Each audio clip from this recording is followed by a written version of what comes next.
ராம் ராம் ராம். ஜெய ஜெய சங்கர ஹர ஹர சங்கர. ஸ்ரீ குருபியோ நம.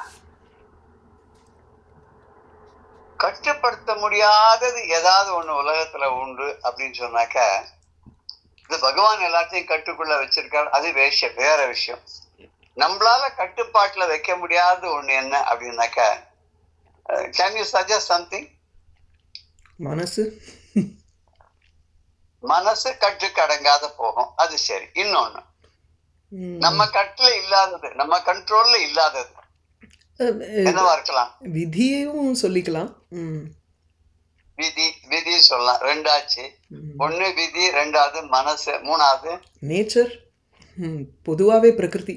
நேச்சர் நம்ம கட்டுப்பாட்டுல இல்ல, அதுவும் ஒத்துக்கலாம். கரெக்ட். நேச்சர் அது இஷ்டத்துக்கு தான் வரும் இல்லையா? ஆமா. அப்புறம் வேற என்ன தெரியலையே. நீங்க எல்லாம் சொல்லாத ஒண்ணு நான் சொன்னா தானே அதுக்கு ஒரு வேல்யூ இருக்கும் இல்லையா? வாஸ்தவம். நம்ம கட்டுக்குள்ள இல்லாத, கட்டுப்பாட்டுல இல்லாத, நம்மளால நிர்ணயம் பண்ண முடியாதது என்னன்னா அது காலம் தான். காலம் கடந்து போயிடுத்த பாஸ்ட், அதையும் நம்மளால ஒண்ணும் பண்ண முடியாது. அத நினைச்சு வேணா நொந்துன்னு இருக்கலாமே தவிர ஒண்ணும் பண்ண முடியாது. ஃபியூச்சர் அது எப்படி இருக்கும் அப்படிங்கறத இருக்கலாம்னு வேணா நம்ம தீர்மானம் பண்ணலாமே தவிர இப்படிதான் இருக்கணும்னு அதை அந்த நம்ம வந்து யாராலுமே அதை சொல்ல முடியாது. அது ஔவையார் சொன்ன மாதிரி ஒன்றே நினைக்கன்னு அது ஒழிந்தொற்று வேறொன்றாகும் பாவம் அன்று அதுவே வரும் அப்படின்வா. அதாவது நம்ம ஒண்ணு நினைச்சா வேற ஒண்ணு நடக்கும், இல்ல நம்ம நினைக்காத போது நம்ம நினைச்சதே வந்தாலும் வரும் அப்படின்னு சொல்றாங்க. ஏன்னா எல்லாம் எனையாளு வீசன் செயல்னு அவன் சொன்ன மாதிரி இந்த காலம். இன்னொன்னு சொல்றா, எல்லாமே பாஸ்ட் தான் அப்படின்வா. பாஸ்ட் போயிடுத்து, இப்ப பிரசன்ட் சொல்லிட்டு இருக்கும்போது அது போயிடுத்து, பாஸ்ட் ஆயிடுத்து. அடுத்த க்ஷணமே பாஸ்ட் ஆயிடுத்து. அப்படி தொடக்க போட்டா அது பாஸ்ட் ஆயிடுத்து. ஃபியூச்சர் வருதுன்னா வந்துட்டு போயிடுது. அது ஃபியூச்சரும் பாஸ்ட் தான். சோ நமக்கு எதையுமே நம்ம கட்டுக்குள்ள இல்ல, கட்டுப்படுத்தவே முடியாது.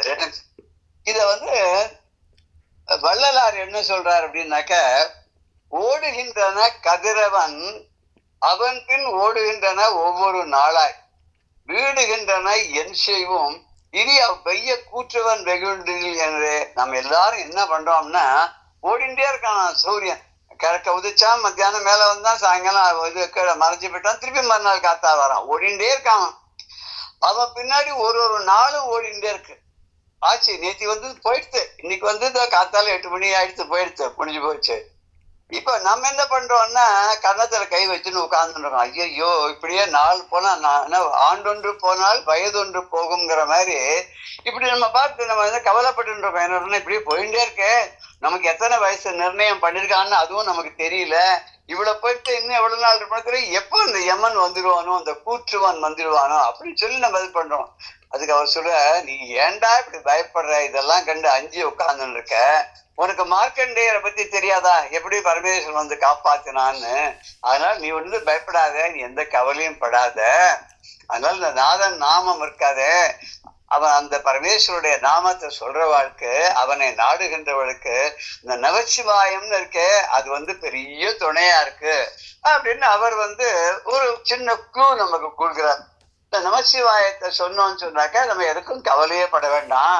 காலம் என் செய்யும், கூற்று வந்தான் என் செய்யும் சொல்றாரு இல்லையா அருணகிரிநாத். அது மாதிரி யாரும் எதுவும் இன்னும் பண்ண முடியாது அப்படின்னு அவர் சொல்றார். ஆதிசங்கர் என்னன்னா, அப்படி அவர் இன்னொரு விதத்துல இருந்து ஆங்கிலன்னு சொல்றார். காத்தால போயிட்டு, சாயங்காலம் போயிட்டு, ராத்திரி போயிட்டு, எல்லாம் ஒண்ணும் போயிட்டே இருக்கு. ரித்துக்களும் வரிசையா ஒண்ணு மாத்தி ஒண்ணு போயிட்டே இருக்கு, மறுபடியும் திருப்பி வந்துட்டே இருக்கு. இந்த காலம்னு ஒண்ணு இருக்க, அது அப்படியே அது ஆடுற ஆட்டம், அந்த விளையாட்டை நம்மளால புரிஞ்சுக்கவே முடியல. இந்த காலத்தினுடைய ஆட்டத்துல நம்ம வயசும் போயிட்டே இருக்கு. எத்தனைதான் காலம் கழிந்தாலும் சரி, வயசு போனாலும் சரி, நம்முடைய ஆசை மாத்திரம் என்னன்னைக்கும் அது போக மாட்டேங்கிறது. அப்படின்னு ஏன் போக மாட்டேங்கிறதுன்னா, நம்ம எல்லாருக்குமே ஒரு பெரிய இது என்ன, மாக்குரு தனஜன எவ்வன கர்வம். நமக்கு எல்லாருக்கும் பணம் இருக்கு, ஆள்கட்டு இருக்கு, இளமை இருக்கு, வித்யா இருக்கு அப்படின்னு இருக்கு. அவன் ஒண்ணு புரிய மாட்டேங்கிறது. ஹரதி நிமேஷாத் கால சர்வம்.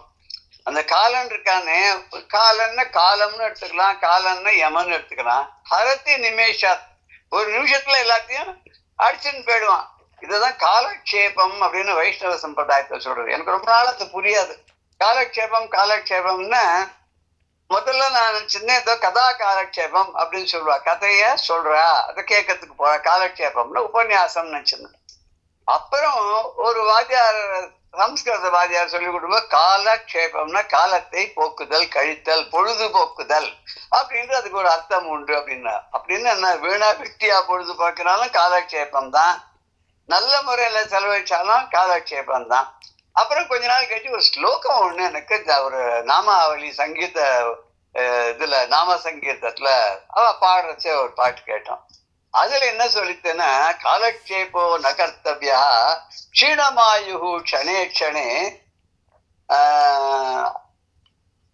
யமஸ்ய கருணா நாஸ்தி கர்த்தவியம் ஹரிகீர்த்தனம்.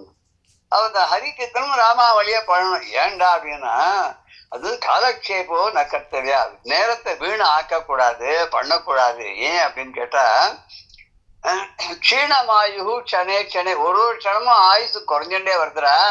யமஸ்ய கருணா நாஸ்தி, யமனுக்கு கருணையெல்லாம் கிடையாது. காலை பிடிச்சுன்னு கெஞ்சினாலாம் விட்டுட்டு போக முடியாம மாட்டாம, நம்ம இந்த உடம்புல இவ்வளவு நாள் இருக்கணும்ன்ற அந்த லீஸ் டேட் முடிஞ்சு போச்சுன்னா வான் இழுத்துன்னு போயிடுவான்.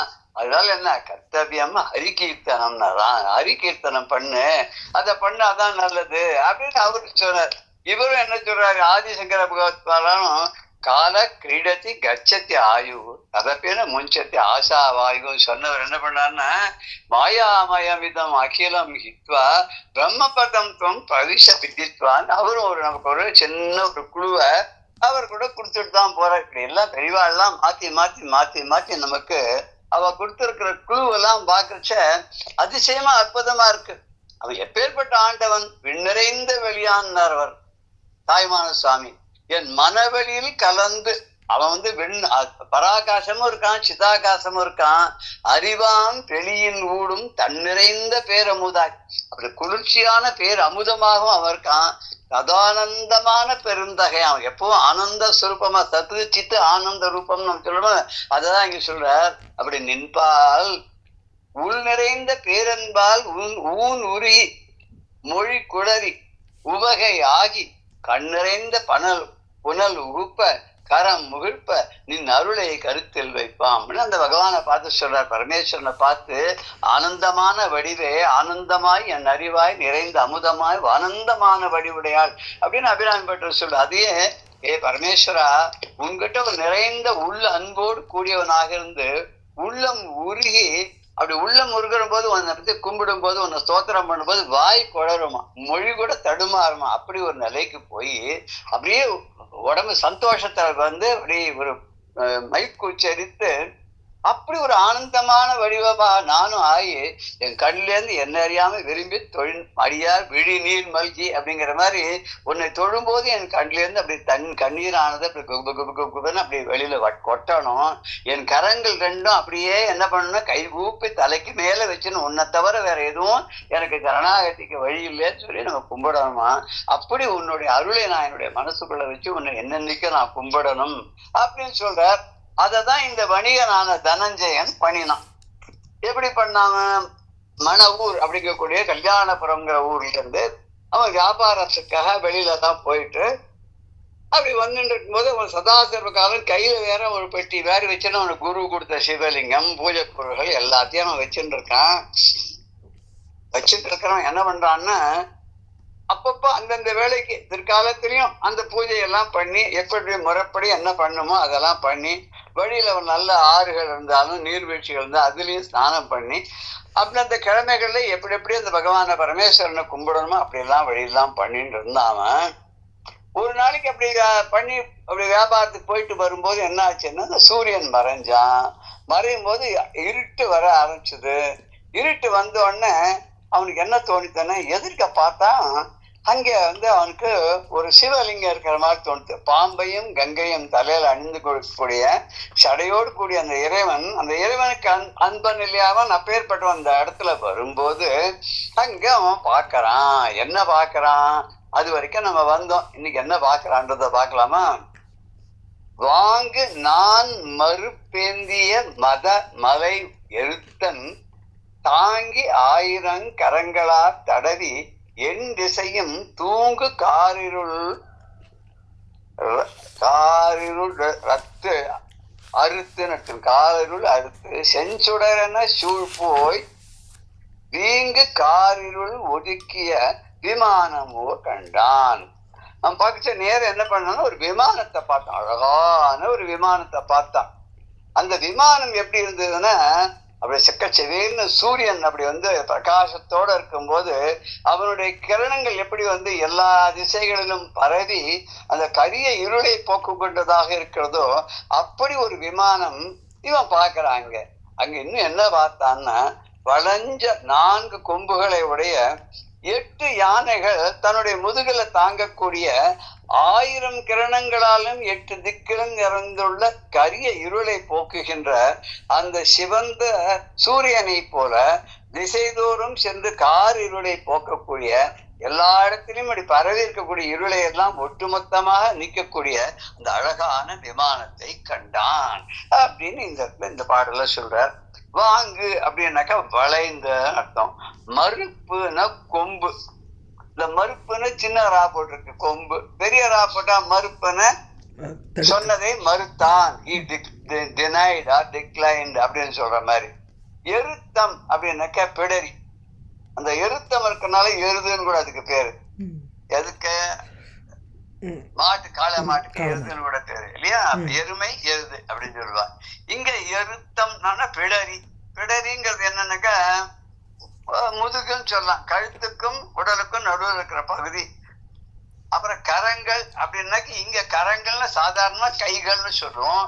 இந்த இடத்துல கரங்கள்னா அதனுடைய கிரணங்கள்னு அர்த்தம். சூரியனுடைய ஒளிதான் அதனுடைய கைகள் இல்லையா? அந்த ஒளி அங்கங்க கிரணங்களாக ரேஸ் அப்படின்னு சொல்றோமே, அதுதான். தூங்கு அப்படின்னா இந்த இடத்துல விளங்கக்கூடியன்னு அர்த்தம். தூங்குன்னா சாதாரண போய் தூங்கு அப்படின்னா நம்ம தூக்கம் பண்ணு அப்படின்னு தானே அர்த்தம் இல்லையா? தூங்கு அப்படின்னா விளங்கக்கூடியன்னு இந்த அர்த்தத்துல இங்க இருக்க. செஞ்சுடர், செம்மையான சுடர். செம்மையான சுடர்னு என்னது? சூரியன் உதிக்கும் போதும் சிவப்பா இருக்கும், மறையும் போதும் சிவப்பா இருக்கும். உதிக்கின்ற செங்கதிர் உச்சித்தலகம் உணர்வுடையோர் மதிக்கின்ற மாணிக்கம்னு எதெல்லாம் சிவப்பா இருக்கும்னு சொல்லி அம்பாளை பத்தி அபிராமி பட்டு சொல்லிச்ச. இப்படி ஒன்னொன்னு எதெல்லாம் சிவப்பா இருக்கோ அதெல்லாம் பார்க்கறச்சு அவளுக்கு அம்பாளுடைய ஞாபகம் வருது.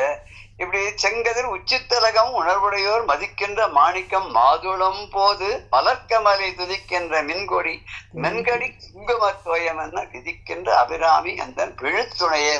இப்பேற்பட்ட செவேலக்கூடிய அபிராமியானவள் எனக்கு என்றென்றும் துணையாக இருக்கக்கூடியவள் அப்படின்னு அங்க சொல்றாரு இல்லையா? இங்க செஞ்சுடர்னா சிவந்த சுடர். காத்தால எழுதும் போது வேடிக்கை குழந்தைகளுக்கெல்லாம் கதை சொல்லிச்சு, அம்மா எல்லாம் சொல்லுவார், ஏம்மா சூரியன் இவ்வளவு சிவப்பா காத்தால இருக்கு, சாயங்காலத்திலயும் மறையும் போது இவ்வளவு சிவப்பா இருக்குன்னா, இல்லப்பா சூரியனோட அம்மா என்ன பண்ணுவான்னா சூரியன் கிளம்பும் போது அவனுக்கு ஆரத்தி எடுத்து கொட்டி அவளை அனுப்புறா, இன்னைக்கு போயிட்டு நல்லபடியா எல்லா உயிர்களுக்கும் அருள் பண்ணிட்டு வான்னு சொல்லி. அதே மாதிரி சாயங்காலம் வரும்போது இன்னைக்கு எல்லாம் நல்லபடியா காரியங்கள்லாம் முடிச்சு வந்தியா, உன்னை எல்லாரும் ஸ்தோத்திரம் பண்ணாளா, உன்னை எல்லாரும் வரவேற்று உன்னுடைய வரவுனால சந்தோஷப்பட்டாளா, வா நீ அப்படின்னு சொல்லி ஆரத்தி கரைச்சி கொட்டி அவனை திருப்பி அழிச்சுக்கிறா. அதனாலதான் காத்தாலையும் சாயங்காலமும் சூரியன் உதிக்கும் போதும் மறையும் போதும் சிவப்பா இருக்கு அப்படின்னு குழந்தைக்கு ஒரு கதை சொல்லுவான். இது ஒரு குழந்தைக்கு ஒரு இன்ட்ரெஸ்ட் வரதுக்காக சொல்லக்கூடிய இந்த கதை. இந்த பாடலுடைய அர்த்தத்தை பதம் பதமாக இப்ப நம்ம பார்க்கலாம். ஏன்னா நிறைய வார்த்தைகள் ஒரு புது புது வார்த்தைகள்லாம் இருக்கிறதுனால நம்ம அத பதம் பதமா இப்ப நம்ம பார்க்க போறோம். வாங்கு நான் மறுப்பேந்திய மதமலை எருத்தம் தாங்கி 1000 கரங்களால் தடவி என் திசையும் தூங்கு காரிருள் துரத்து செஞ்சுடர் என சூழ் போய் வீங்கு காரிருள் ஒதுக்கிய விமானம் நேர் கண்டான். இப்ப கொஞ்சம் புரியும். வாங்கு வளைந்த 4 மறுப்பு ஏந்திய 4 கொம்புகளை உடைய. ஏன்னா இந்திரலோகத்திலேருந்து வந்த யானைகள் இல்லையாங்க, அந்த 8 யானைகளும் இந்த மண்டபத்தை தாங்கிறது, விமானத்தை தாங்கிறது இல்லையா, அது ஒன்னொன்னுக்கும் 4 கொம்புகள் இருக்கு. மலை எருத்தம் தாங்கி அந்த 8 யானைகளுடைய பிடர்களால தாங்கப்பட்டதாக இருக்கிறது. அப்பேற்பட்ட 1000 கரங்களால் தடவி இது எப்படி இருக்கு பார்க்கறதுக்கு ஒரு உபமானம் சொல்றார். 1000 கிரணங்கள்னால எங்க பார்த்தாலும் பரவி எண் திசையும் தூங்கு, 8 திசைகளிலும் தங்கி அங்க இருக்கக்கூடிய இருளை எல்லாம் காரிருள் துரத்தும் செஞ்சுடர் என, காரிருள் கடுமையான இருள் இருக்கே அதை துரத்தும் செஞ்சுடர் என, அதை ஓட்டுகின்ற விரட்டுகின்ற இருளை போக்குகின்ற சிவந்த சூரியனை போல சூழ் போய் எல்லா திசைகளிலும் போய் சூழ்ந்து கொண்டு இருந்து கொண்டு வீங்கு காரிருள், வீங்குன்னு நிறைந்து, வீங்குன்னு பெருக்கிறது. எப்ப வீக்கமா இருக்கிறத விட பெருசா இருக்கும் போது அது வீங்கி இருக்குன்னு சொல்ல முடியும். அதுதான் இங்க வீங்கு காரிருள்னு அந்த கரிய இருளானது போய் இன்னும் ரொம்ப டென்ஸ் இதுவா ஆகுது, காரிருளா ஆகிறது. அப்படி அந்த இருளை ஒதுக்கிய போக்கிய அந்த இருட்டை விரட்டக்கூடிய அளவுக்கு பளபளன்னு இருக்கக்கூடிய தங்கம் போல் ஜொலிக்கக்கூடிய சூரியனுடைய ஒளியை போல் விளங்கக்கூடிய அந்த விமானம் நேர் கண்டான். ஒரு விமானத்தை நேரே கண்டான். அந்த விமானம் தான் இந்திரனால அர்ப்பணிக்கப்பட்ட விமானம். அந்த விமானத்தை அங்கிருந்து வந்த வானுலகத்திலிருந்து வந்த 8 யானைகள் தாங்குகின்றன. அது நம்ம முன்னாடி பார்த்தோம் இல்லையா, அந்த 8 யானையோட நானும் 9வது யானையாக இந்த மண்டபத்தை தாங்கிட்டு போறேனே, எனக்கு அந்த பாக்கியத்தை கொடுக்கப்படாதான்னு ஐராவதம் கேட்டது இல்லையா பரமேஸ்வரன்ட்ட. இல்லப்பா, நீ அந்த இந்திரனுக்கு சர்வீஸ் பண்றதுக்காக தான் இருக்க, நீ இங்கெல்லாம் இருக்கப்படாது, நீ அங்கேயே போயிடுன்னு சொல்ற. அதுக்குள்ள இந்திரன் ஆள் அடிச்சு கூட்டின்னு போனான் இல்லையா. அதாவது அந்த 8 யானைகளுமே ஐராவதம் போலதான் இருக்கும். ஆனா ஐராவதத்துக்கு ஒரு ஸ்பெஷாலிட்டி, ஊரா நிறைய ராஜாக்கள்லாம் நிறைய பேர் இருந்தா அந்த எல்லா ராஜாக்கு மேல ஒரு சக்கரவர்த்தின்னு ஒருத்தர் இருந்தானோ இல்லையோ, அவனுக்கு ஒரு தனி மரியாதை, தனி மதிப்பு, தனி ஆட்படை, தனி ஒரு மரியாதைகள் எல்லாம் இருந்தது இல்லையா. அது மாதிரி இந்த ஐராவதத்துக்கு தனி மரியாதை இருந்தாலும் இந்த 8 யானை அங்கேருந்து வந்தது இந்த மண்டபத்தை தாங்கி கொண்டிருக்கிறது. அடுத்த பாடல்ல அடுத்து அணைந்தனன் அவிர் சுடர் விமானம் மீது அமர்ந்த கடுத்து ததும்பிய கண்டனை கண்டு தாழ்ந்து உவகை மடுத்த நெஞ்சினான் அங்கனம் வைகி இருள் கழிப்பான் எடுத்த சிந்தையில் இருந்தனன் இருக்கும் இருள்வாய். அடுத்து அணைந்தனன் அவிர் சுடர் விமானம் மீது அமர்ந்த கடுத்து ததும்பிய கண்டனை கண்டு தாழ்ந்து உவகை மடுத்த நெஞ்சினான் அங்கனம் வைகி இருள் கழிப்பான் எடுத்த சிந்தையின் இருந்தனன் இருக்கும் இருள்வாய். இப்படி இந்த பதங்களை நம்ம பிரிச்சிருக்கோம். இந்த பாடல்ல அவர் என்ன சொல்ல வர்றார் அப்படின்னாக்க,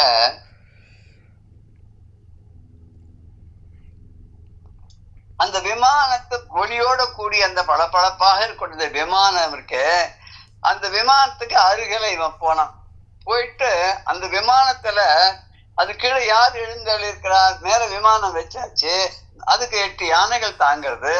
கீழே ஒரு அழகான நஞ்சு கரையோட விளங்கக்கூடிய நீலகண்டனாகவன் நஞ்சினை உண்டதால் கருத்த கண்டத்தை உடைய அந்த இறைவனை பார்த்தான்.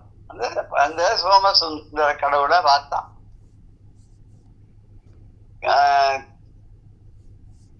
இதுல அபிராமி பட்ட கூட கருத்தனை எந்த இதன் கண்ணனை வைப்ப அந்த பாடலுக்கு முன்னாடி வர்ற பாட்டுல ஒரு பாடல்ல சொல்வார், வார்சடையோன்னு அருந்திய நஞ்சு அமுதாக்கிய அம்பிகைன்னு சொல்லிட்டு. வார்சடையோன்னு நீண்ட கூந்தலை உடைய அந்த சடையனாக இருக்கக்கூடிய அந்த பரமேஸ்வரன் அருந்திய நஞ்சனை அமுதாக்கிய அம்பிகை, அந்த அம்பாள் கையால கழுத்தை தடவினோன்னு அது அங்கேயே தங்கிட்டு அமுதமா தங்கிட்டு அப்படின்னார். பார்க்கடலை கடைஞ்சி எல்லாரும் அமுதம் எடுத்தா, இந்த அம்மா என்ன பண்ணா அப்படின்னாக்கா அப்படி கையால தடவினா அந்த நஞ்சு அமுதம் ஆயிடுச்சு அப்படின்னு சொல்றான். அது லலிதா சஹஸ்ரநாமத்துல உண்டு. இந்த மகாவிஷ்ணு எப்படி கஷ்டப்பட்டு 10 அவதாரம் எடுத்தா அது அத்தனையும் எங்க அம்மா நகை விரல் நுனியிலேயே அதெல்லாம் பண்ணிடுறாங்க. நாராயண தசாக்கிருதி. ஆமா, நாராயணன் பண்ண தசாக்கிருதிகள் 10 அவதாரத்துல பண்ண காரியங்கள் எல்லாத்தையும் இந்த அம்மா நகத்தை ஒளியினாலேயே பண்ணிட்டா அப்படின்னு அவர் சொல்லுவார். இப்படி ஒருத்தர் மேல பக்தி வரும்போது சாக்தத்துல அவன் அம்பாளையே ரொம்ப பிரதானமா வழிபடுவா, சிவனை வழிபடுவா, சில பேர் விஷ்ணுவை வழிபடுவா, முருகனை, பிள்ளையாருன்னு அவளுக்கு அது இஷ்ட தெய்வத்தை வசதியா சொல்றதுன்றது ஒரு இது.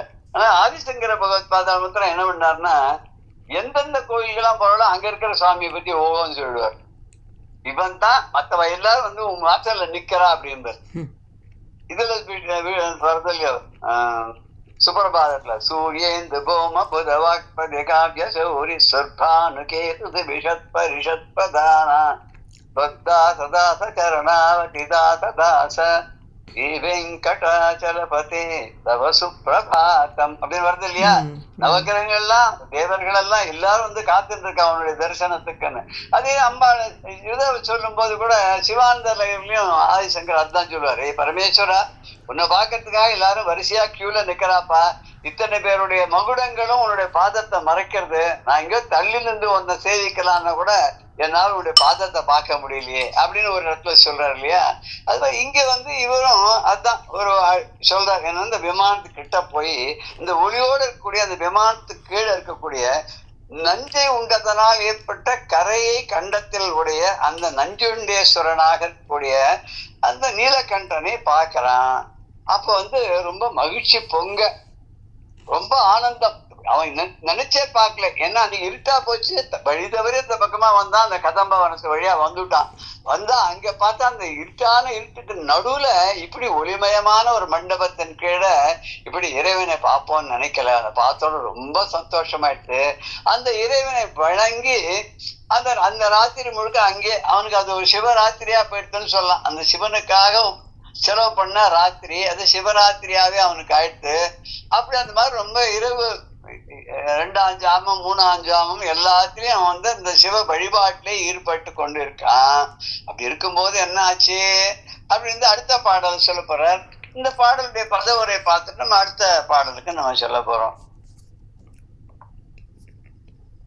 அடுத்து அணைந்தனன் அவிர் சுடர் விமானம் மீதமர்ந்து கடுத்த ததும்பிய கண்டனை கண்டு தாழ்ந்து உவகை மடுத்த நெஞ்சினான் அங்கனம் வைகிருள் கழிப்பான் எடுத்த சிந்தையின் இருந்தனன் இருக்கும் அவ் இருள்வாய். அடுத்து அணைந்தன, அடுத்தன நெருங்கினா, அடுத்து அணைந்தன பக்கத்திலே நெருங்கி அந்த சிவலிங்கத்துக்கு பக்கத்துக்கிட்ட போய், ஏன்னா மண்டபம் தெரிஞ்சது, கிட்ட போனா கீழே சிவலிங்கம் இருக்கு, அதை பாக்குறான். அவிர் சுடம் விமானம் மீது அமர்ந்தார். அவிர் சுடம், சுடர்னாக்க ஒளி, அவிர் சுடர்னா ஒளியை கக்குகின்ற ஒளியை வீசுகின்ற அப்பேற்பட்ட அந்த சுடரை உடைய விளக்குகளை போல ஒளியை உடைய விமானத்தின் மீது விமானத்தின் மேல் எழுந்தருடைய அந்த விமானத்துல கீழே வந்து அங்க கீழே இருக்கார். அந்த விமானத்துக்கிட்ட யார் இருக்கா அடியில பரமேஸ்வரன் இருக்கார், சோமசுந்தர கடவுளா இருக்கார். அவர் கடு ததும்பிய கண்டனை கண்டு, கடு ததும்பியன விஷத்தை உண்டதனால கருத்த கண்டத்தை உடையவனாக இருக்கக்கூடிய அந்த நீலகண்டனாகிய அந்த பரமேஸ்வரனை அந்த நஞ்சினுடைய கரை அப்படி கழுத்துல பளபளன்னு ஒரு நீளமா அது அழகா இருக்கு. அப்படிப்பட்ட திருமிடற்றனை உடையன்னு அந்த திருமிடற்றான் இடப்பாகம் நிறைந்தவளே அப்படின்னு அபிராம் பெற்ற சொல்றாரு.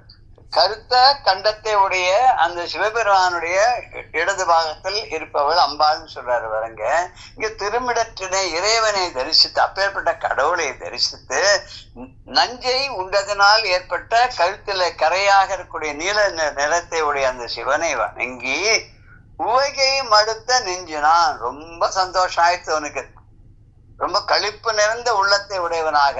ஆகா, நம்ம எப்பயுமே ஒரு சந்தோஷம் வந்து நமக்கு எதிர்பாரா விதமா கிடைச்சதுன்னு சொன்னா அந்த மகிழ்ச்சியினுடைய இதுக்கு அளவே கிடையாது, எல்லையே கிடையாதுங்க. அந்த எல்லையே இல்லாத அளவுக்கு அவருக்கு அன்னைக்கு ஒரு பெரிய சந்தோஷம் ஏற்பட்டது. இப்படி ஒரு தங்க விமானம், அதுக்கிட 8 யானைகள் தாங்கக்கூடியதாக கீழே அந்த நஞ்சுண்டேஸ்வரர் சோமசுந்தர பெருமானார் விளங்கக்கூடிய அந்த ஒரு காட்சியை பார்த்த உடனே அவனுக்கு அவ்வளவு சந்தோஷமாயிடுச்சு. ஆன உடனே என்ன பண்ணாம அப்படியே அங்கேயே இருக்கலாமே தங்கிட்டான், இன்னும் எங்கேயும் போக வேண்டாம். வைகு இருள், அந்த இருளோடு கூடிய அந்த நேரத்தை அங்கனம் கழிப்பான் எடுத்த சிந்தையின். அங்கனம் கழிப்பான், அப்படியே அங்கே இருந்து அந்த சிவனுடைய வழிபாட்டிலே இருள் நிறைந்த காரிருளோடு கூடிய அந்த இரவை கழித்து விடலாம் அப்படின்னு சொல்லி எடுத்த சிந்தையன் அந்த மாதிரி தீர்மானம் பண்ணி கொண்டான். அப்படிப்பட்ட மனதை உடையவனாக ஊர்ஜிதம் செய்து கொண்டவனாக இன்றைய இரவு பொழுது நமக்கு இப்படி இனிமையாக சிவ வழிபாட்டிலே செல்லட்டும். அப்படின்னு சொல்லி மனசுல நினைச்சு தீர்மானம் பண்ணிட்டு கழிக்குமாறு கிளந்த உள்ளத்தோடு அப்படி சந்தோஷமாக மனசுல ஒரு ஏற்பாடை பண்ணிக்கொண்டு தீர்மானத்தை பண்ணிக்கொண்டு அந்த மனதோடு இருந்தனன். அவன் அந்த இடத்துல இருந்தான். அங்க இருந்தான்னு தான் அந்த இரவு பொழுதை அவன் அங்கேயே கழித்தான் அப்படின்றத இந்த பாடல் சொல்றது.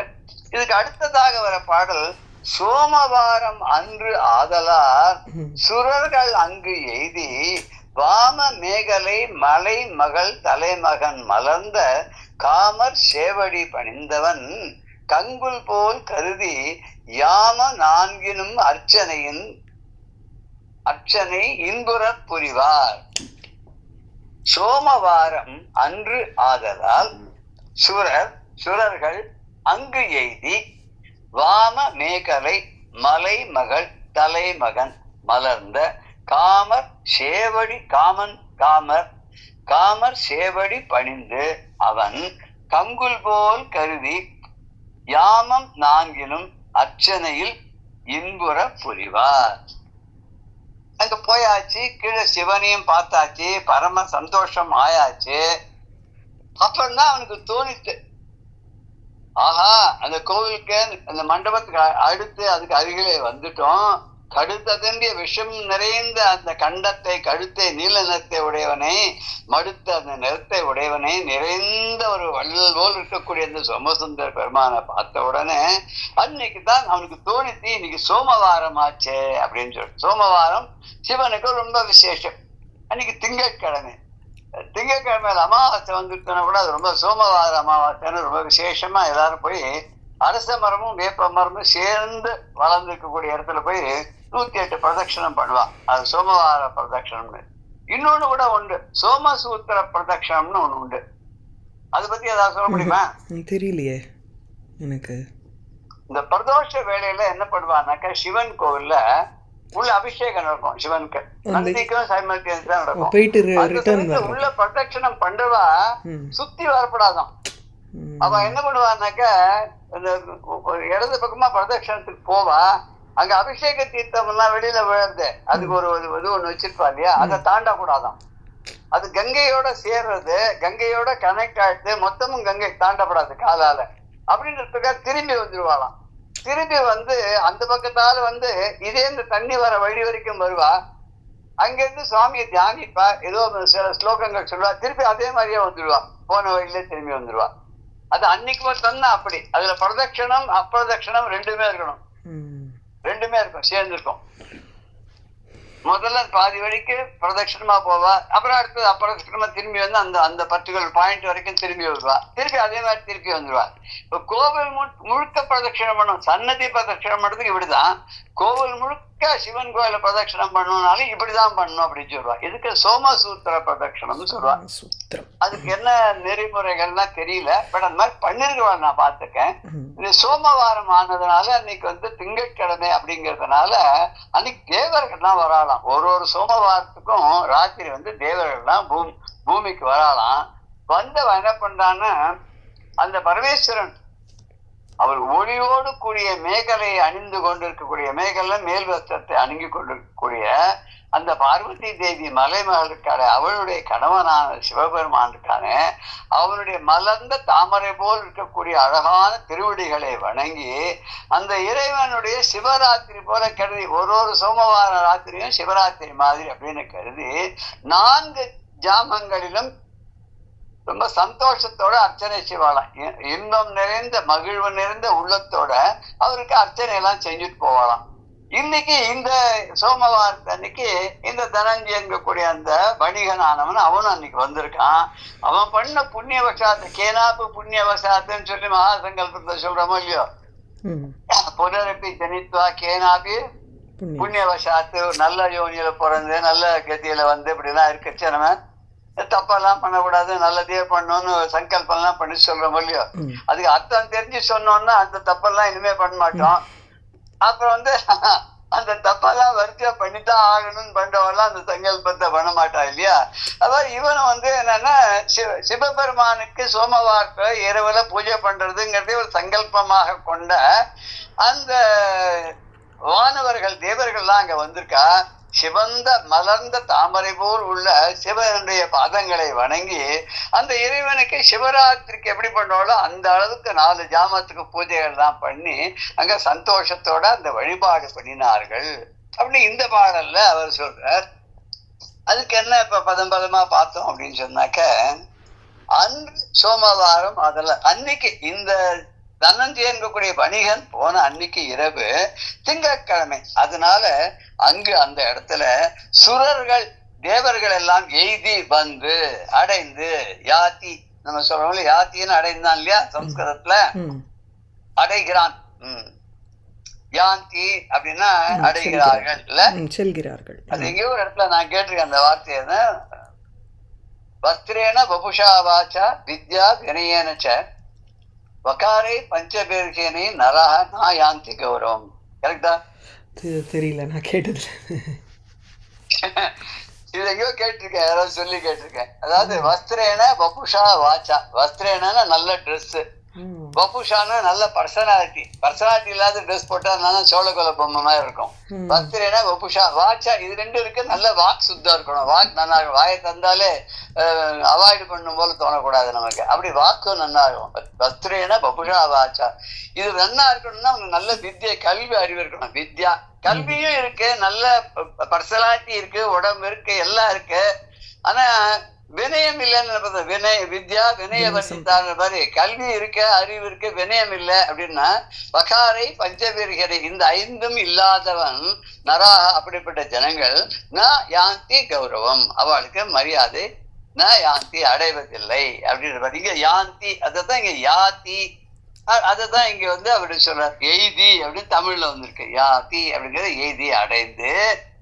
இங்க எய்திங்கிறது 2 விதமான அடைந்துன்னு சொல்லலாம். ஒரு இடத்தை போய் அடைந்து, இல்ல இதெல்லாம் கிடைக்க பெற்று சிவபதம் அவாப்தவான் அப்படின்ற போது சிவபதத்தை அடைந்தான போய் சேர்ந்தான்னு எடுத்துக்கலாம், அது கிடைக்க பெற்றான்னு எடுத்துக்கலாம். அது ஒரு எய்தி இங்க அடைந்து இங்க போய் வாம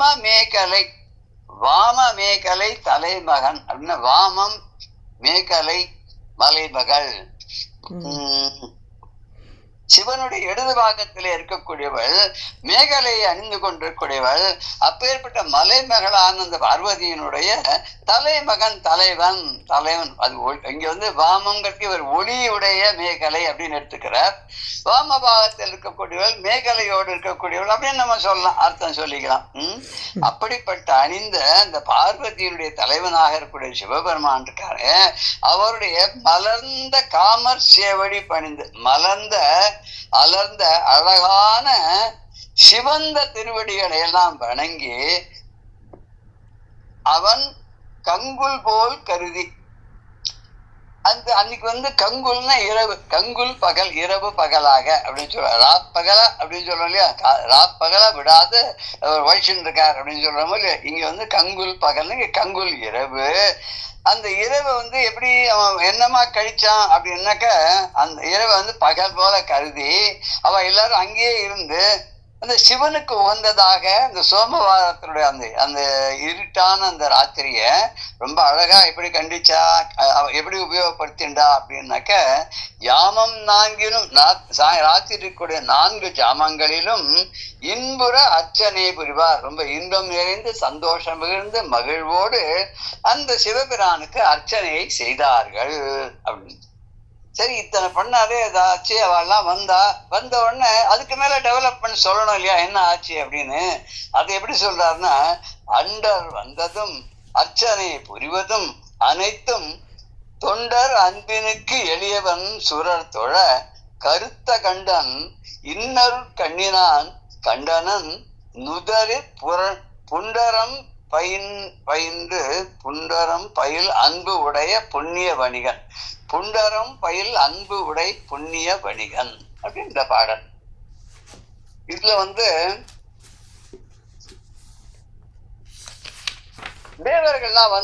தேவர்கள்லாம் சுவாமிக்கு அன்னைக்கு சிவராத்திரி மாதிரி நினைச்சுன்னு 4 யாமத்திலையும் பூஜை பண்ணா, அர்ச்சனை எல்லாம் பண்ணா. இந்த அர்ச்சனை பண்றது அவ பூஜை பண்றது எல்லாத்தையும் ரொம்ப அடியார்களுக்கெல்லாம் ரொம்ப இனிமையானவன், எளியவன், தேவர்கள் எல்லாம் தொழக்கூடிய கருத்த கண்டத்தை உடைக்கின்ற சிவபெருமான் இருக்கானே, அந்த சிவபெருமானுடைய அருட்பார்வையில நெற்றியில 3 கீற்றாக திருநீர் அணிந்திருக்கான். அப்படிப்பட்ட எல்லாத்தையும் ரொம்ப புண்ணியசாலியான தர்மவானாக இருக்கக்கூடிய அந்த வணிகனானவன், அந்த தனஞ்சயன் இருக்கக்கூடிய வணிகனானவன் பார்த்தான். என்ன பார்த்தான்? தேவர்கள் வந்ததையும் பார்த்தான். ஏன்னா இவன் புண்ணியம் பண்ணிருக்கான், அவ்வளவு சிவ பூஜையில தன்னை ஈடுபடுத்தி கொண்டிருக்கிறான். அதனால அவனுக்கு இவ தேவர்கள் வந்ததெல்லாம் தெரிஞ்சுது. நமக்கு நேர வர ஆளே தெரிய மாட்டேங்குது. இவனுக்கு கண்ணுக்கு தெரியாத தேவர்கள் இவன் கண்ணுக்கு தெரிஞ்சிருக்கு. அவெல்லாம் வந்தது, சுவாமிக்கு அர்ச்சனை செஞ்சது, அபிஷேகம் பண்ணது, நைவேத்தியம் பண்ணது, 4 ஜாமங்கள் பூஜை பண்ணது எல்லாத்தையும் இவனுக்கு தெரிஞ்சு. இவன் யாரை பார்த்தான்? அடியாருடைய அன்பிற்கு எளியவன். மற்ற எல்லா அடியவர்களுக்கும் ரொம்ப எளியவனாக இருக்கக்கூடிய, பக்தர்களுக்கு எளியவனாக, பக்தவத்தலனாக இருக்கக்கூடிய, தேவர்கள் எல்லாம் தொழக்கூடிய கருமை நிறமான கண்டத்தை உடையவனான அந்த இறைவன் இருக்கானே, அந்த இறைவனுடைய அருட்பார்வையினால அவனுக்கு தெரிஞ்சது என்னன்னா, இந்த சுவாமியுடைய நெற்றியில 3 கீற்றாக இருக்கக்கூடிய திருநீரும் தெரிஞ்சது. அது மாத்திரம் இல்லாத இவெல்லாம் வந்து பூஜை பண்ணதெல்லாம் அவனுக்கு தெரிஞ்சது. எப்படி தெரிஞ்சது அவனுக்கு? இவன் ஒரு புண்ணியசீலன், தர்மவானாக வாழ்பவன், பிறருக்கு துன்பம் விளைவிக்காதவள், தர்ம வழியிலே பொருளை சம்பாதித்து அதனால் வரக்கூடிய இன்பத்தை ஈட்டியவன். அதனால அவன் வீடு பெறுவதற்காக நிற்கின்றான். வீடு பெறுவதற்கு நிற்கின்றான்னா இனிமே இந்த நல்ல கட்சியை அடையணும், இங்கிருந்து சிவபிரானுடைய திருவடியை அடையணும் அப்படிங்கிற ஒரே நோக்கத்தோட வாழக்கூடிய ஒரு தர்மசீலனான இந்த வணிகன், அந்த தனஞ்சயன் இருந்தான் அப்படின்னு இந்த பாடல் சொல்றது. அண்டர் வந்ததும், அண்டர் அப்படின்னாக்க தேவர்கள் அர்த்தம். ஆலமுண்டு அண்டர் உயிரை ஆதரித்தது ஒன் கீர்த்தி அப்படின்னு ஒரு பாடல்ல பாடுவார். கோபாலகிருஷ்ண பாரதியாருடைய பாடல் வந்து நந்தனார் எடுத்திருக்கோம். கேட்டதுண்டா? இல்ல இல்ல. எந்த பாடல்னு தெரியல. இல்ல. இரக்கம் வராமல் போனதின் காரணம் என் சுவாமிக்கு, அந்த பாடல் அது வந்து ரொம்ப கலோக்கியலா எழுதியிருப்பார். ரொம்ப ஆமா. கருணை கடல் என்று உன்னை காதில் கேட்டு நம்பி வந்தேன், இரக்கம் வராமல். ரொம்ப அழகா பாடியிருப்பார் சஞ்சய் சுப்பிரமணியம். ரொம்ப அழகா பாடியிருப்பார். அழகுன்னா அழகு, அது பாடணும் நம்ம கேட்கணும், அப்படி இருக்கும். அதுல ஆலமுண்டு அண்டர் உயிரை ஆதரித்ததும் கீர்த்தி. அன்னைக்கு ஆலகால விஷத்தை தேவர்களும் அசுரர்களும் பார்க்கடலை கடந்த போது எழுந்த ஆலகால விஷம் இருக்க, அந்த விஷத்தை ஆலம் உண்டு, அந்த விஷத்தை உண்டு, ஆலகால விஷத்தை உண்டு அண்டர் உயிரை, தேவர்களுடைய உயிரை எல்லாம் காப்பாற்றினது. அது வந்து உன்னோட கீர்த்திப்பா. அது பாலகிருஷ்ணன் பாடி தினமும் பணியும் நடராஜமூர்த்தி அப்படின்னு வரும். அதுக்கு மேல தெரியல எனக்கு. அந்த கோபாலகிருஷ்ணன் இருக்கலே, அந்த பாலகிருஷ்ணன் பாடி தினமும் தொடக்கூடிய பெருமானே நடராஜமூர்த்தி, உனக்கு ஏன் என் மேல இறக்கமே வரல அப்படின்னு சொல்லி அந்த பாட்டுல பாடியிருப்பார். அது வந்து சில பாட்டு சிலருக்காக அது உண்டானது இல்லையா? அவ பாடினாதான் அந்த பாட்டு நல்லா இருக்கும். அவ பாடுறதுக்காகவே எழுதினாலோ அப்படின்னு கூட தோணும் இல்லையா? அந்த ரொம்ப அருமையான அந்த ஒரு பாடல். அதுல இதுதான் அது அண்டர்ன்னு வருது இல்லையா? அண்டர் உயிரை ஆதரித்தது. இங்க அது வந்தோடனே எனக்கு அந்த பாட்டு ஞாபகம் வந்துருது. அண்டர் வந்ததும் அந்த அமரர்கள் எல்லோரும் வந்த உடனே வந்து என்ன பண்றா? வெறுமனுக்களை அர்ச்சனை புரிவதும், அவ வந்து சுவாமிக்கு அர்ச்சனை பண்றது அனைத்தும் கொஞ்ச நெஞ்சில 4 ஜாம்பத்துக்கு அவ என்ன பண்ணாலும் அத்தனையும் அர்ச்சனை செய்கிறது, அபிஷேகம் பண்றது, எல்லா செயல்களையும் தொண்டர் அன்பினுக்கு எளியவன், அடியார்களுக்கு அன்புக்கு எளியவனாக இருக்கக்கூடியவனும், சுரர் தொழ கருத்த கண்ணன், தேவர்கள் எல்லாம் வணங்கும்படியாக இருக்கக்கூடிய கருத்த கண்டத்தை உடையவனாக இருக்கக்கூடிய அந்த சிவபெருமான் இருக்கானே, அந்த இறைவனுடைய இன் அருள் கண்ணினால், அவனுடைய அருள் நிறைந்த பார்வையினாலே, இனி அருள் பார்வையினாலே நுதலில் புண்டரம் பயில், நுதல்னாக்க நெற்றி, வானுதற்கண்ணியை விண்ணவர் யாவரும் வந்திரைஞ்சி பெணுதற்கண்ணி எம்பெருமாட்டியை அப்படின்னு அபிராமிந்தார் சொல்றார். வாழ் நுதல் கண்ணியா, வாழ் போல் வளைந்து இருக்கக்கூடிய நுதல் கண்ணி, நுதல்னாக்க நெற்றி, அந்த நெற்றியில் இருக்கக்கூடிய கண்ணே உடையவள். அவளுக்கு முக்கண்ணி, அவளுக்கு பேர் திருநயனா அப்படின்னு பேர், திரையம்பகா அப்படின்னு அவளுக்கு பேர் இல்லையா, திருநேத்திரி அப்படிலாம் அம்பாளுக்கு பேர் இல்லையா. ஏன்னா சிவனுக்கும் அதேதான், அவனுக்கு திரையம்பகன் அப்படின்னு, திரையம்பகம் யஜாமகே நம்ம சொல்றோம் இல்லையா. அது மாதிரி அவருக்கும் 3 கண்ணு. இவருக்கு நெற்றியில இருக்கக்கூடிய 3வது கண் ரொம்ப அருமையான அந்த கண். அந்த கண் பார்வை ரொம்ப குளிர்ந்த பார்வை. அவர் வந்து சில பேர் பார்க்கறதுதான் அதுல நெருப்பா வரும், சில பேர் பக்தால பார்க்கறச்சு அருள் பார்வையா தான் இருக்கும். எல்லாம் ஒரே கண்ணால பார்த்தா கூட அப்படி. அது நெற்றியில வந்து ரொம்ப அழகான நெற்றி, அதுல கண் ஒண்ணு இருக்கு. அந்த நுதல்னா அந்த நெற்றியிலே திருநீர் அணிஞ்சிருக்கார். எப்படி அணிஞ்சிருக்கார்? 3 கீற்றுகளாக கூடிய அந்த திருநீற்றை அணிந்து கொண்டிருக்கிறார். அத வந்து அன்புடை புண்ணிய வணிகன் கண்டான். அன்பு நிறைந்த தர்மவானாக இருக்கக்கூடிய அந்த வணிகனான தனஞ்சயன் அவன் பார்க்கறான். அவன் பார்த்தா அவனுக்கு ரொம்ப அழகா தெரியும். தேவர்கள்லாம் வந்து பூஜை பண்றது, அர்ச்சனை பண்றது எல்லாம் வந்து அந்த சிவபெருமானுடைய கழுத்து நீளமா இருக்கு. அவ வந்து பாட்டெல்லாம் பாடுறது, எப்படிலாம் வந்து அந்த 4 ஜாமம் அவ கழிச்சாங்கிறத, இவன் ஒரு புண்ணிய சீலன் அப்படிங்கிறதுனால எல்லோருக்கும் எளிவனாக இருக்கக்கூடிய இந்த சிவபெருமானுடைய அருளால இவன் இந்த காட்சியெல்லாம் பார்த்தான். அந்த சிவனையும் 3 கண் உடையவராகவும் நெற்றியிலே விபூதியை 3 கீற்றுகளாக அணிந்து கொண்டு இருப்பவராகவும் அவரை பார்த்து ரொம்ப சந்தோஷம் அடைந்தான். இந்த மாதிரி பேர் யாருக்கு கிட்டும் அப்படின்னு நினைக்கிறவன் வந்து அந்த சந்தோஷத்தை அப்படி எல்லாரோடையும் இது பண்ணிக்கணும், கலந்துக்கணும் இல்லையா. கருத்த கண்டன்னா கருமையாக உள்ள கழுத்து, நுதல்னா நெற்றி, புண்டம் அப்படின்னா புண்டம்ங்கிறது தான் புண்டரம்னு அவர் சொல்றார். 3 வரிசையாக அணிந்த திருநீர் திருப்புன்றம். அதுக்கு அடுத்த பாடல்ல நான மென்பனி நரம்புன நாயகன் பூஜைக்கான நல்விரை அருக்கமும் அமரர் கை கொடுத்து ஞான வெண்மதி சடையவன் கோயிலின் ஞாங்கள் தானமர்ந்து அர்ச்சனை செய்வான் அறங்கள் நாயகனே, செய்வான் தங்கள் நாயகனே. நான மென்பனி நரும் புனல் நாயகன் பூஜைக்கான நல்விரை அருக்கமும் அமர் கை கொடுத்து ஞான வெண்மதி சடையன் கோயிலின் ஞாங்க தான் அமர்ந்து அர்ச்சனை செய்வான் அர்ச்சனை செய்வான் தங்கள் நாயகனை. அதான் ரொம்ப மென்மையான ஒரு அரைச்சி வச்சிருக்கக்கூடிய கஸ்தூரி ஜவ்வாது கூடிய இந்த மனமுடைய வாசனை, பன்னீர் இதெல்லாம் அவன் கையில கொடுத்துருவான். அங்கங்க பூஜை பண்ணுவான் அவன் கையில எல்லாத்தையும் வச்சுண்டு. அப்படிப்பட்ட அந்த இறைவனுக்கு உண்டான மனமுடைய பூஜைக்கு உண்டான பொருள்களை எல்லாத்தையும் இவன் என்னென்னலாம் கொண்டு வந்திருக்கானோ அத்தனையும் எடுத்து ரொம்ப அழகா அவ தேவர்கள்லாம் பூஜை பண்றா. அவ பூஜை பண்றது இவன் கண்ணுக்கு தெரியுது. இவன் கொண்டு போய் அவ கிட்ட நேரம் போறான். ஏன்னா அவளை ஒரு புண்ணியசீலன்றதுனால அவளை நெருங்க முடியாது, அவளை பார்க்க முடியாது. அவ கிட்ட போயிட்டு இதெல்லாம் கொடுக்குறான். தான் கொண்டு வந்த மென்மையான அந்த கஸ்தூரி ஜவ்வாது சந்தனம் இதெல்லாம் வாசனை மிக்க அந்த வளவளன்னு இருக்கக்கூடிய அந்த பொருள்களை எல்லாம், அதோட வாசனையோடு கூடிய பன்னீர் அதையும் கொடுக்குறான். ரோஜாவில இருந்து எடுத்த பன்னீர் இருக்கு, அதையும் கொடுக்குறான். இது இத்தனையும் பூஜைக்கு உண்டான இறைவனுடைய பூஜைக்கு உள்ள, ஏன்னா அபிஷேக பிரியனோன சிவன் அப்பேற்பட்ட அந்த பொருள்களை எல்லாம், வாசனை மிகுந்த பொருள்களை எல்லாம் நான் பூஜை பண்றதை விட அவ பண்ணா ரொம்ப நல்லது அப்படின்னு எனக்கு மனசுல தோணவே என்ன பண்ணா தேவர்களுடைய கையில கொடுத்துட்டானோ. எல்லாத்தையும் நீங்க பண்ற பூஜையோட சேர்த்து பண்ணுவோம். நம்ம கூட கோயிலுக்கு நிறைய எல்லாம் எடுத்துன்னு போவோம். அங்க குருக்கள் சுவாமிக்கு பூஜை பண்ணி அபிஷேகம் பண்ணி எல்லாம் பண்ற போது நம்ம எடுத்துன்னு போவோம். பொருள் எல்லாத்தையும் கொண்டு போய் அவர்கிட்ட கொடுத்துருவோம். அவர்கிட்ட கொடுத்தா ஐயா உங்க பூஜையில இதையும் சேர்த்துங்கோ அப்படின்னு சந்தனம் நவனம், சிவன் கோயிலா இருந்தா சந்தனம் கொடுப்போம், வில்வத்தை கொடுப்போம், பன்னீர் கொடுப்போம், பால் கொடுப்போம், எல்லாத்தையும் கொண்டு போய் கொடுக்குறோம் இல்லையா.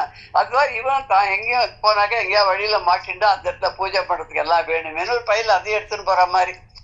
அது எடுத்துன்னு போயிட்டு அப்படி கொண்டு போனது எல்லாவற்றையும் அவன் இந்த தேவர்கள் கையில கொடுத்து விட்டான். கொடுத்து விட்டு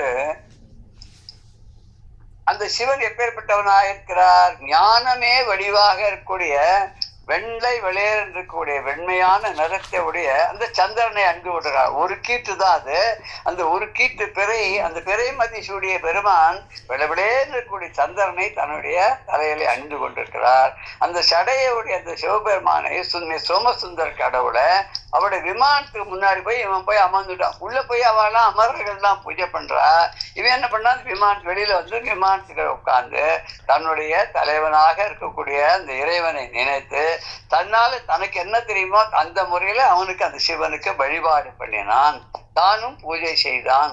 ஆத்மார்த்தமாக சிவநாமத்தை சொல்லி இவனும் திருநீர் அணிந்து தான் கொண்டு வந்து கொடுத்த பொருள்களை எல்லாம் அந்த அமரர்கள் அந்த ஈஸ்வரனுக்கு படைப்பதை பார்த்து கொண்டு சந்தோஷம் அடைந்தவனாக அந்த இடத்திலேயே அமர்ந்து கொண்டு தானும் எளிய முறையில அந்த சிவபிரானை வழிபடுவதற்கு முயன்றான் அப்படிங்கிறது இந்த பாடல்ல நம்ம பார்க்கிறோம். இந்த பாடலுடைய பதமான அர்த்தத்தை நம்ம அடுத்த செக்ஷன்ல விரிவாக நம்ம பார்க்கலாம். ஜெய ஜெய சங்கர, ஹர ஹர சங்கர, ஸ்ரீ குருபியோ நம. ராம் ராம்.